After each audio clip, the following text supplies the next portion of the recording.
지난 3.1절 서울 도심에서 열린 대통령 탄핵 찬반 집회는 우리 사회가 극한 갈등과 대립 속에 있음을 확인시켜 줬습니다.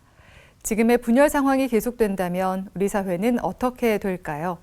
경동교회와 재단법인 여해와 함께가 공동 주최한 세미나에선 심각한 갈등을 해소하지 못할 경우 자칫 우리 사회가 해체될 수도 있다는 경고의 목소리가 나왔습니다. 오요셉 기자의 보도입니다. 지난 3.1절은 대통령 탄핵 심판을 앞둔 우리 사회가 극한 갈등과 대립으로 치닫고 있음을 그대로 보여줬습니다.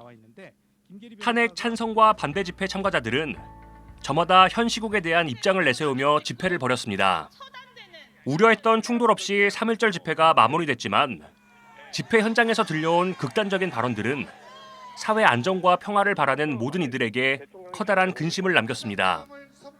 특히 화해와 평화, 사회 통합을 이뤄야 할 교회가 갈등의 중심에 서 있는 모습은 복음이 훼손되고 교회가 정치 도구화됐다는 비판을 낳게 합니다. 문제는 자신과 다른 생각을 용납하지 않고 쏟아내는 혐오와 폭력의 목소리가 이어질 경우 자칫 우리 사회 전체가 심각한 위기에 처할 수 있다는 점입니다. 경동교회와 재단법인 여해와 함께가 공동 주최한 강연회에서 중앙대 신진욱 교수는 대중의 혐오를 무기로 삼는 극단주의 세력과 그 영향력이 확장된다면 극우 파시즘으로 이어진다며 궁극적으로 사회 해체로 이어질 것이라고 경고했습니다. 특히 직접적인 폭력 행위에 가담하지 않더라도 그것을 옹호하고 동조하는 이들이 우리 사회의 법치와 평화를 중대하게 위협하고 있다고 비판했습니다. 실제로 서부지법 폭동 사태를 비롯해 헌법재판관에 대한 살해 위협 등 법치주의를 훼손하는 대규모 폭동 모의와 선동들이 광범위하게 확산하고 있어 탄핵 심판 이후 상황에 대한 우려가 커지고 있습니다. 만약 어떤 사회 구성원을 너무나 증오하거나 두려워해서 그들을 무력으로 제압하거나 폭력으로 공격하거나 심지어 그 집단 전체를 말살하려는 시도가 일어나고 그런 생각에 사로잡힌 사람들이 상당수 존재하게 된다면 그것은 더 이상 사회라고 할 수가 없다는 것입니다. 신 교수는 정치적 입장을 떠나 우리 사회 민주주의가 얼마나 심각한 위기에 직면해 있는지 직시해야 한다고 강조했습니다. 이어 민주주의와 인권, 평화 등 인류 공동의 가치를 지키기 위한 연대와 공동체 의식을 강화해야 한다며 성경의 가르침을 따르는 교회가 그 역할을 다해주길 당부했습니다. 우리 사회의 다수는 폭력과 혐오, 차별, 독재에 전혀 동의하지 않는다는 것을 분명히 해야 합니다. 그것을 위해서는 개개인의 양심과 선한 의도만으로는 불충분합니다.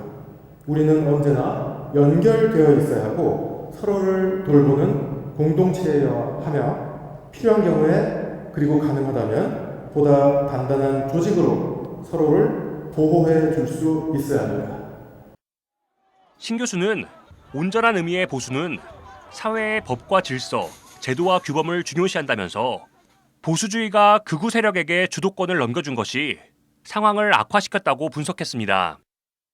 보수주의는 한 사회의 법과 질서, 제도와 규범을 중요시하는 이념 또는 가치관입니다. 하지만 극우는 어떻습니까? 자기가 믿는 세상을 만들기 위해서 또는 자기가 증오하는 대상을 절멸하기 위해서 기꺼이 법과 질서, 제도, 규범을 파괴하고 또한 그것이 잘못이라는 생각조차 하지 않습니다. 사회 문화적인 측면에서 극우 세계관의 특성은 바로 차별과 배제, 반평등입니다. 여해 예론 참가자들은 탄핵 찬반 입장을 떠나 모두가 혐오와 폭력의 언어를 멈추고 화해와 평화를 위해 마음을 모아야 한다고 입을 모았습니다. 또 이번 사태가 우리 사회의 민주주의가 한 단계 성숙해 나가는 계기가 되길 기도했습니다. CBS 뉴스 오요셉입니다.